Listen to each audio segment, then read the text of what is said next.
Welcome to the Investor Fuel Real Estate Investing Show, where I interview the nation's top real estate entrepreneurs, industry leaders, and other amazing entrepreneurs to help educate and inspire you to take your business and your life to the next level. My goal is to add tremendous value to you during every single episode of this show. If you get value, I'd love it if you subscribe on your favorite podcast player, subscribe on YouTube, and my very favorite, please share this with your community so we can impact even more entrepreneurs. Let's start today's show.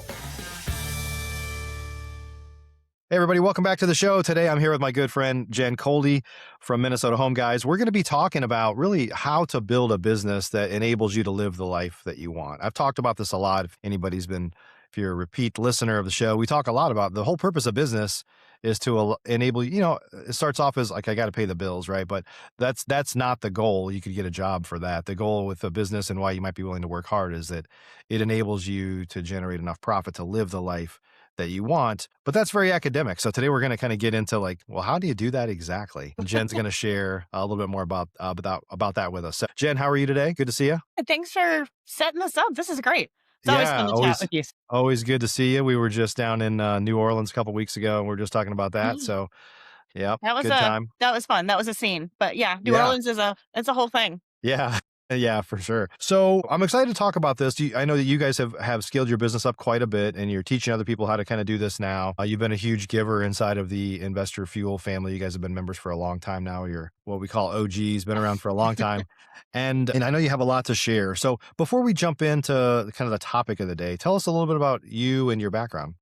So previous lives, I was in nonprofits, development, customer service, all of the behind the scenes stuff, a lot of project management, a lot of special event management. So more of that putting all the puzzle pieces together piece of it. So That's kind of where I started out of college. And I'm originally from Kentucky. And so even moving up here, that's kind of what I was into, the nonprofits and the organization piece of things. Yep. And then talk about when you got started in real estate. So just for some context, you work with your husband and you guys have a partner.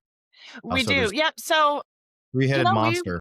We were just, doing the W-2 corporate thing. James was a firefighter. Jaden was an engineer by trade, and he had gotten out of the W-2 corporate world probably a couple years prior and decided he was going to dive into real estate. We had no background in real estate, didn't have any rentals, didn't have anything like that. James was kind of handy. He'd done some projects and had been and kind of dabbled in the construction and various jobs. But he and Jaden we were neighbors, got together in the neighborhood, and James was working 10 days a month with his fire schedule and board because our daughter and I'd go to work and she'd go to school. And so he'd be sitting around. So they got together. He helped Jaden out on a couple projects and they sat down and went, you know what, we might be onto something here. We can maybe do something with this. And once they turned on the marketing, it took off. So within a couple months, they realized that was something they wanted to do. So James and I both quit our jobs and dove into the real estate industry. My dad laughed at us. He's like, what do you guys know about real estate? That's how it Nothing, goes. But we'll figure it out. I don't know. Yeah. It was absolutely a leap of faith. We did not know what we were doing. Sounds familiar. I remember our family thought we were absolutely nuts. Like, why would anybody sell you their house at a discount? Like, nobody does that. I was like, no, I know people do. We'll show you. Yeah. Yeah. Exactly. Anyway. Yeah. And going this route versus even just getting a traditional real estate license and going the real estate route as kind of a career change, which, might have made sense, but we went a different direction. Yep. And as far as the kind of the leadership team, I know you're the operationally minded one, which is why we're talking about this today, because you got to reel those guys in. So, but one of the things that I talk a lot about is like, I think for people that spend a lot of time on social media, there's a lot of kind of gurus out there, people that are teaching like you could make a ton of money and buy exotic cars and do all this like crazy stuff. And there's nothing wrong with that. But the first thing you should do is buy your time back and build a business that's sustainable, that doesn't require you to, as Gary Vee says, work your face off and stuff like that. Right. And so I know you guys are lifestyle seekers, a lot like Lindsay and I are, and you want to be able to travel the world and do amazing things, which you do and we've done together and done some cool things. But just, maybe share your thoughts on the purpose of business and how it enables you to kind of live the lifestyle that you guys want to live. Yeah, when we got into this, again, we didn't know what it looked like.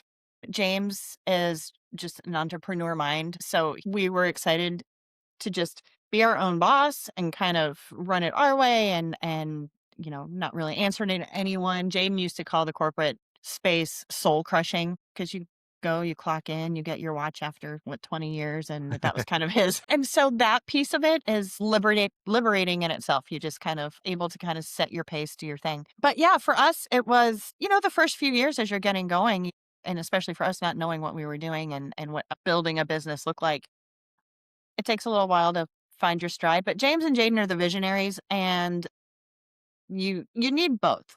You also need someone behind the scenes to kind of pick up the puzzle pieces for the visionaries and figure out, okay, how does this fit together? How do we keep this moving forward and build some of those systems? Because especially if you want to scale, there's a lot of chaos that comes with having your own business, your own company. And so just having that piece behind the scenes so that like having the machine running so that those guys can continue to build. They realized quickly that they were not that, Hmm. and their minds were more of that visionary entrepreneur brain, and that was not their skill set. So they brought me along with them to organize Yeah. them. I think there's a lot of, as you know, there's a lot of real estate investors that even if, so first off, there's a huge, the largest section of want to be real estate investors never get out of the gate. They Yeah. probably do zero deals and they just feel defeated and they give up. And there's lots of reasons for that, maybe. And then there's the people that start to have some level of success. Maybe they make more money than they would make in a W-2 job, but they still very much have a job. They're still doing, maybe a couple deals a month, and they still do a lot of the things themselves because they can't, in their mind, they can't afford to bring on an acquisitions person and an operations manager and an office manager. And maybe they have an admin or they have something going on there, but they don't have like a true business that can operate even if they decide to go on a vacation or take a week off or take a month off or whatever that might be, right? So maybe just kind of share you guys' philosophy on. I mean, you guys have scaled your business up quite a bit, but it would have been easy for, the path of least resistance is to just kind of do it all yourself, Yeah. right? And some people get stuck there, and then some people realize I don't want to be stuck here. Those are a lot of the ones that come into like Investor Fuel, and we like show them the process for how to scale so that your business can enable your life and not be a noose around your neck. But maybe kind of share your philosophy on the purpose of a scaled up business that it enables you to kind of buy your time back. Yeah, and it's hard too because letting go, it's kind of your baby. You've built this up, and so Yeah. finding the person you trust. So that's why the three of us worked really well. We all, knew we had each other's back, and we had the same goal and the same vision. As far as people don't know where to start with. Like, well, they're so overwhelmed with all the pieces. Like they're wearing all the hats. So which hat do they hand off first? Mm. Where do I need to start? So we've coached a few other people. Like we have a team in Knoxville, and it was exactly that. Like, I'm doing everything. What do I need to do? And so breaking it down and okay, first we need to get you a leads manager, or we need to get you depending on their needs. And then it's really having a lot of that documented too. Like, okay, what are the different job descriptions? And you've done a great job with that. I know, Mike, we've borrowed some of your job description books and tailored it to our business, but it's a great place to start and figuring out, okay, what tasks can I hand off? Am I comfortable handing off? And then finding the right person for that seat too. So you don't have to like hire an entire team. Just start small and start handing off small pieces. And that's kind of what we did. How do you decide who to hire first? This is always a question, and Yeah. as you know, I have opinions on everything. But how do you decide if you're going to bring on? Let's just say there's somebody with like no employees. Like, how do you decide what that first person you're going to bring on and the second one, and how do you decide that as a real estate investor? So for us, it was really what is taking up the most of your time. Um, and you talk about $10 tasks, or for us, it was where are you really feeling overwhelmed and bogged down? What piece can we hand off? And then for us, it was the leads manager. It was really finding someone, and this was 10 years ago, so we didn't have AI and we didn't have all the tools that we have now, Right. Yeah. which is amazing. But James was answering the phone 10, 11 o'clock at night, Hmm. because that's speed to lead. You want to make sure that they're not, It's important. waiting Yeah. around. So that was a piece like first thing, like we need somebody in here answering the phones because James was also booking the appointments. Then he was going out there the next day, and then he's doing the site visits, and then he's crunching the numbers and doing the underwriting scope of work. So then, and I didn't have the time to be answering the phones, which I was doing also. So everybody, if the phone would ring, Right. anybody that was nearby is grabbing it. Like you're Yeah. just It's a hot potato that, like, everybody Exactly. knows it needs to be answered, but nobody wants it. Yeah. Right. So that was the first piece. And for us, it was just what piece can we is really taking up a lot of our time. And then it was, obviously finding that right person. We went through the like, we need a body. Hey, you're breathing. Here, sit and Yeah. answer phones, which, you panic. You kind of panic higher is what we were doing in the beginning. Mhm. Hey, sorry to get you out of that video. Just got a quick message for you. Are you looking to quickly fund your next real estate investment with low rates and less requirements? If that sounds like you should look into Kiavi. Kiavi is a hard money lender trusted by professional real estate investors across the whole country. Take advantage of today's competitive terms and quick to close loans to fund your next property. If that sounds like something you need, check out the link in the description down below to check out Kiavi. And now let's get you back to the show. And that just doesn't help the situation. Honestly, it can hurt more down the road than it actually helps. So Yeah.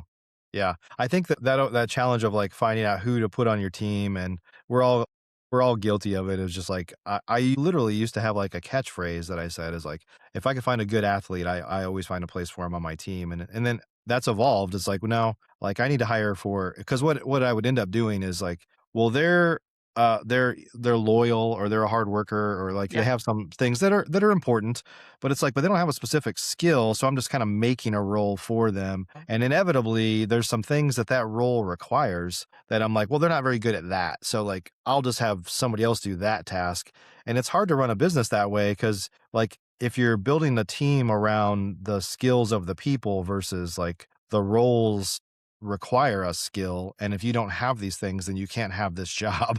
yeah, Right? You can't really scale it because it just ends up being this, like, it's almost like a puzzle. You mentioned, before we jumped on, you said something about putting the pieces of the puzzle together. It's almost like having most of the pieces, but a couple of them are cut wrong, and you just, like, get this mallet out and you start, like, just hammering them together. It's like, it jam them kinda looks together. okay.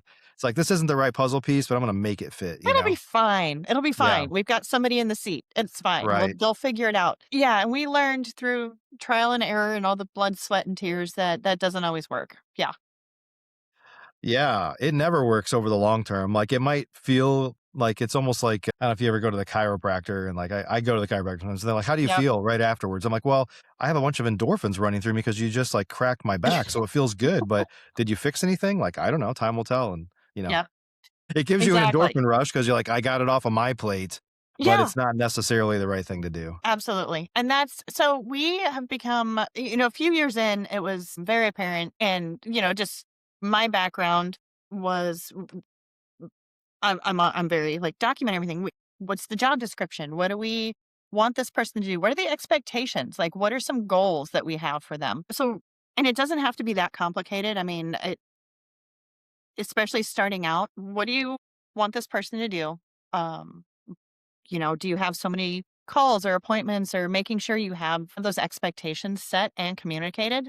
Mhm. Um, and then that's when it falls into kind of finding the right person. Like, yeah, you absolutely might have somebody in your network that we threw out on Facebook. Hey, looking for a marketing intern to manage social media leads. It was kind of a catch all position at the time. And that was 7 years ago. Out of college, replied, and he's like, "Hey, I'll come in," and we laugh, and he's going to kill me for telling a story because I was telling.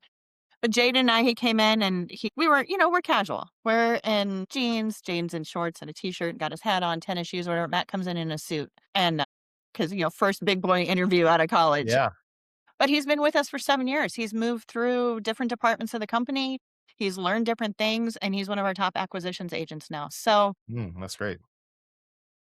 you know, it- he had those initial skills, but also finding people that can grow with you, that are adaptable, because that is one of the big keys in this industry too. Is even for, an accounting position where it's very black and white, like they just need numbers.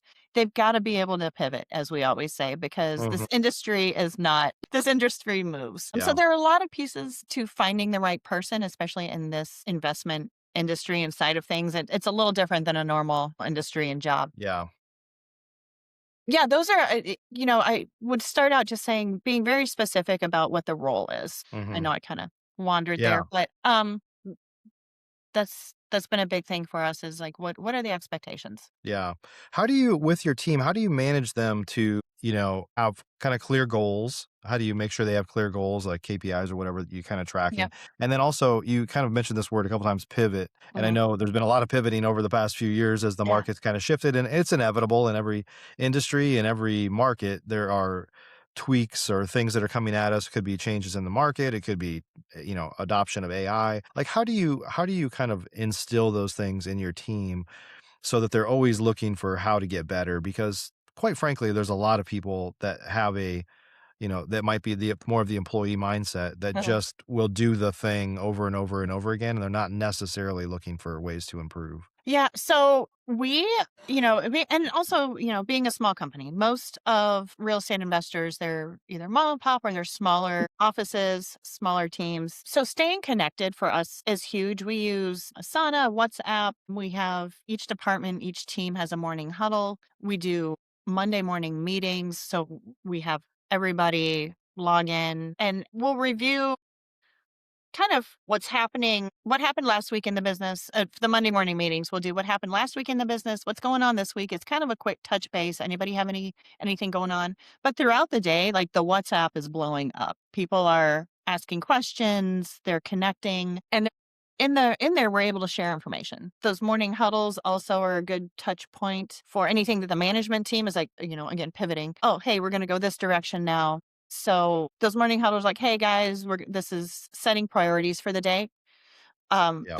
And it takes 15 minutes. We jump on for 15 minutes. It's not an hour-long meeting. And I think this is just across the board. Communication is key. That's keeps everybody on track, keeps everybody in the right, informed. So it's just little things like that. Again, it doesn't have to be a big production or a big meeting, but just making sure everybody's kind of kept in the loop. Yeah. And we use all the tools. Like people will use one, use Asana, or I use, Mm. Slack or whatever it is.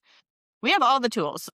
People are Yeah. getting it kind of multiple times, There's and no then we also shortage use of it. tools you could use out there. That's the next, we won't Yeah, talk about that today, but the next thing is, like, how do you have uh, just the right amount of tools, but not too many because you can yeah, get without overwhelmed. overwhelming. Yeah, Yeah.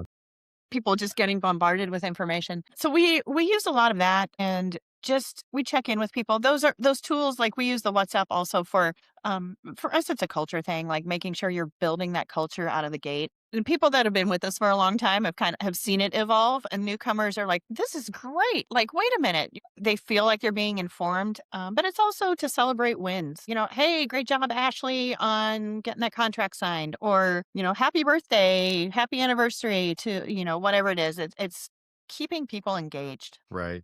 Yeah, yeah. Let's talk a little bit about systems, having the right systems in place. Yep. And we just talked about that a little bit. There's a lot of tools that we all use. And, one of the problems with a lot of these tools is they all have a little bit of scope creep. Like they do a thing and then all of a Yep. sudden they start to add on some features. It's like, well, I already rely on this other thing. Like, for example, we use Slack for a lot of our communications. I have a huge team. It's all over the world. And Yep. so Slack is an easy thing. Well, yeah, there's tasks inside of Slack, but like Asana is way better. So we tend to use Asana for more tasks and projects and stuff like that.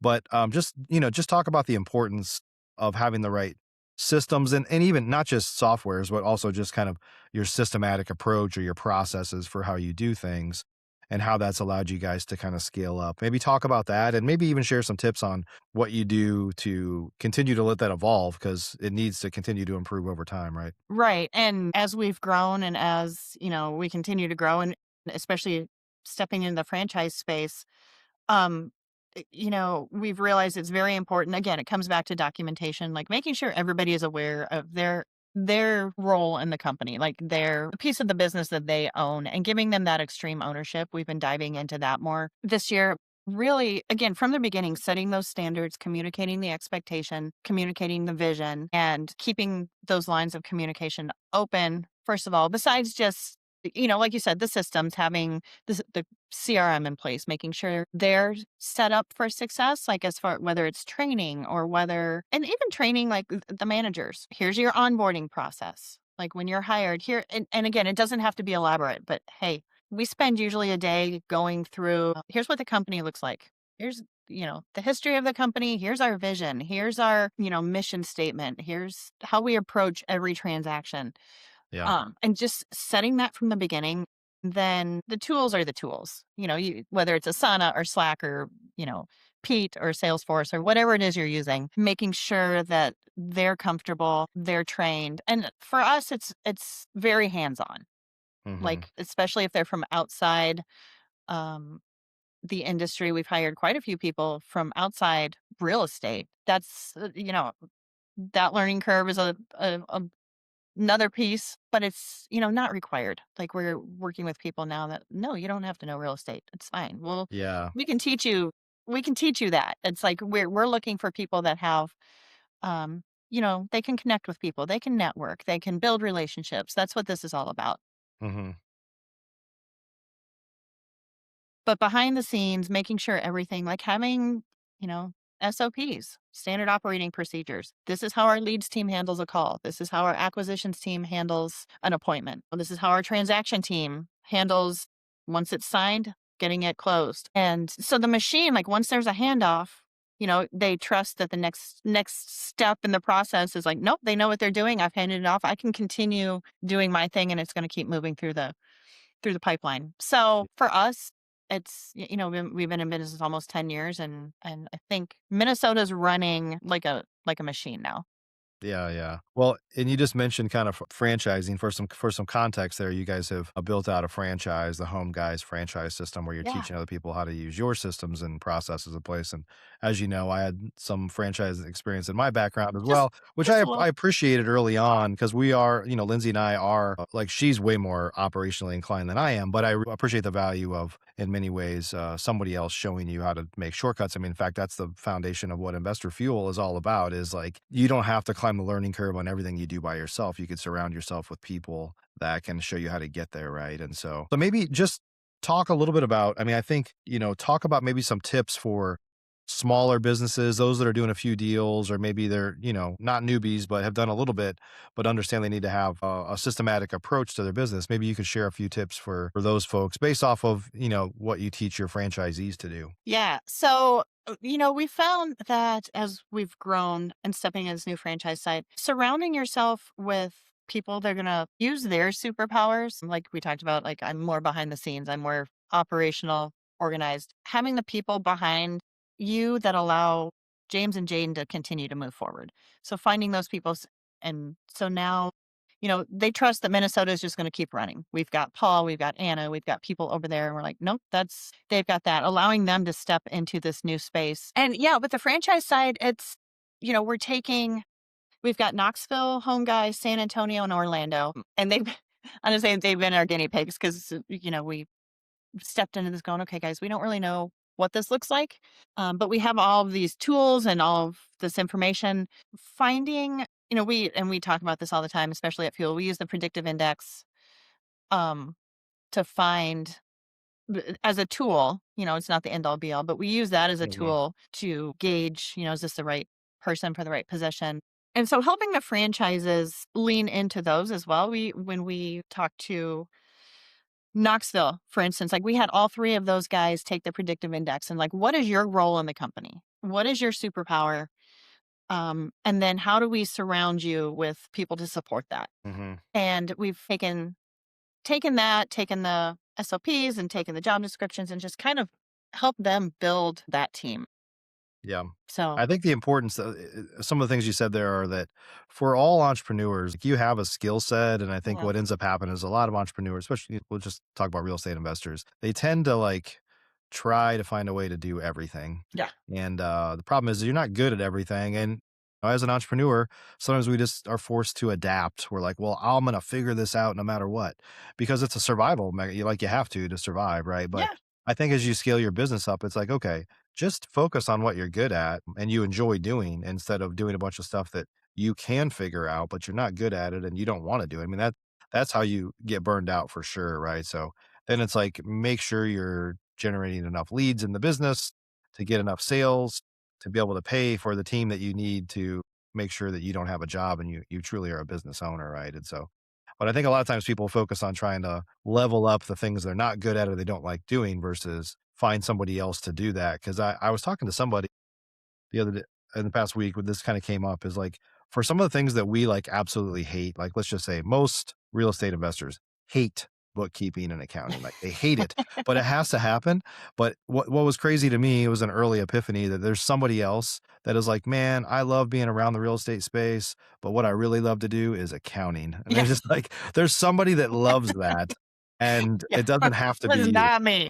No, no, but they are out there. There's people that just love like, "Hey," I know who I was talking to, so, somebody that you know as well, but they're like, "Hey, my brother does all the accounting and he, like, loves it. It's just a puzzle for him. He likes to put it all together. He likes all the tax planning." I was like, "That's a rare Well, breed. That's a rare breed," but they are out there, right? And so as an entrepreneur, that's your key. That's your goal is to find those people that like to do the yep. stuff that you hate because it has to get done. And early on, and again, we were just throwing things out there looking for that person like on your personal face. Anybody have any accounting background? Like, I need a bookkeeper, da da da. Da. And we had someone jump in and it ended up, being a mess that we were cleaning up years later. Right. But, so finding and so you do have to be a little bit more deliberate. And I know, Yeah. James and Jane, like, we need them right now. Like, just, I was like, guys, give me a week. Like, I Yeah. will find somebody, but yeah, like you just said, like surrounding yourself with the people that have the skills that you don't. And I think someone was talking at the last fuel event that was, I don't know if it was their acquisitions or dispo or somebody, but anyway, he said, they're not proactive. They're not doing it the way I would do it. And someone raised their hand and said, you don't want them to do it the way you would do it. Yeah. Like that position, that's a different mindset than, yours, than, as an owner Right. position or a visionary. Like you want this person to be more deliberate and they're not going to move at your pace. They're not going to do it your way, but that's why you've hired them. You don't, Yeah. if you had a company full of James and Jadens and, Yeah. we'd just be You know, spinning in circles doing this and right. they'd be, running all over the place. But, putting people in those positions that support you basically has allowed us to continue to move forward. And, all the people we have too have grown with us. They've kind of suffered through some of the growing pains that we've had. And they're like, no, we get it. We're in. Like, It's inevitable, yeah. Has to what do happen. you need us to do? So, during that interview process, and again, I mean, it doesn't need to be elaborate, but we have gotten to the point where we're very deliberate in our hiring process. You have the conversations, you do the predictive index out of the gate, make sure they're even just a right fit for the job. And then we set up meetings with team members. We're very clear about our culture. Like, here's how we operate, good or bad, whatever you're used to or whatever you think. It's like, this is our business. And if it's not going to be a good fit for you, you don't want to force a square peg in a round hole and kind of try and um, kind of put them in a position that's not going to set them up for success too. Right. Yeah. So yeah, and that's kind of how we've gotten to that point, and now we're able to coach, and not even just our franchisees now, but other people. Like I know I've met people at Fuel, and they've called up, and they're like, "Hey, what's your hiring process? What is your screening process? How do you what's your communication process for the leads team? How do they hand it off? Or how does the acquisition, some of the systems behind the scenes and they've been able to kind of step out and focus on other things Yep. and kind of take things to the next level. So Yeah, that's great. Jen, would you mind? So you guys have been a part of Investor Fuel for quite a while now, 5+ years, maybe. 5, 6 years. Yeah. Yeah, a long time. And we've done a lot of amazing things, together. We've traveled the world together, done some cool Yep. stuff. Would you mind just sharing a quick testimonial on your experiences being a part of Investor Fuel? Yeah. And it was funny. We talked about this before we kind of jumped on here, but James and Jaden in the beginning, they did all the masterminds as people do when you're starting out and you're trying to get all the information. And for a couple years, they were running all over the country. And they were giving a lot. They weren't getting a lot back out of it because they were at a higher level. I mean, they started out and they started running. We found Investor Fuel, and I can't remember how they found it, but found Investor Fuel. And from the minute you walk in, everybody is just there to support you. I mean, yes, they have their own business, they have their own, vision of success, they have, their own life. Like everybody's just, and we joke about this, but we call it just doing life with everybody. But from the minute you walk in, everybody is so supportive. You've done a great job building that culture. That's like we talked about. You always say it at the fuel events, like you just leave your ego at the door, and everybody does. No matter where you are in your business, we always walk away with something. Always walk away with a new tool, a new tidbit, a new, friend, a new networking opportunity. Like, we were in Las Vegas for a different convention, I ran into a guy and I'm like, I think this would be a good connection for Mike. So we have built, you call it the Fuel family. We've definitely built the Fuel family, and we had Fuel member, they were struggling in their business end of last year. They're like, we've been doing this for a while. We're kind of stagnant. We're like, we don't know where to go next. And they came out to visit the office for a day, went home, and just encouraging each other Yeah. without the ego. So it's been not to sound cheesy, but like a breath of fresh air in this industry where everybody's just out to hustle. We look forward to the events. We just take a minute and decompress and kind of connect with people in the same space. Yeah, So, that's great. I appreciate it, Jen. If folks, and you've been talking about, you guys are now franchising your model and helping other people take their business to another level across the country. If folks want to learn more about that or more about any of the other things that you guys are doing, where can they go for that? so if they're interested in the franchise opportunity, we have homeguys.com. So www.homeguys.com. There are a bunch of videos, reels out on social media. Home Guys USA for the franchise opportunity. You can follow Minnesota Home Guys on Facebook, all the socials.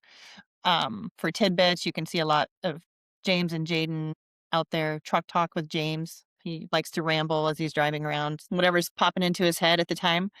And then if you want to reach out to me directly, it's Jen at homeguysmn.com just to get information about whatever business, systems, life, Awesome. fuel, Yeah. whatever. Well, thank you for joining us. Always good to see you, Jen. Yeah, absolutely. We'll talk to you soon. Yeah, appreciate you. Everybody, hope you got some good value from today. Again, I think your business really is, at the end of the day, as an entrepreneur, sometimes you just go hustle, as Gary Vee says, work your face off, right? To Work do your face whatever off. it takes to survive.